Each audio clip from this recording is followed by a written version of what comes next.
PT Telkom Indonesia Terbuka, TLKM, melalui Rapat Umum Pemegang Saham Tahunan, RUPST, hari ini menyetujui Bambang Permadi Brojonegoro menjadi Komisaris Utama Perseroan.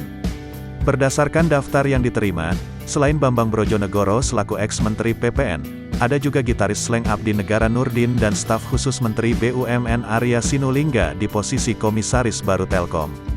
Perombakan jajaran Dewan Komisaris tersebut dikatakan Direktur Utama Telkom Ririek Adriansyah saat konferensi pers usai RUPST.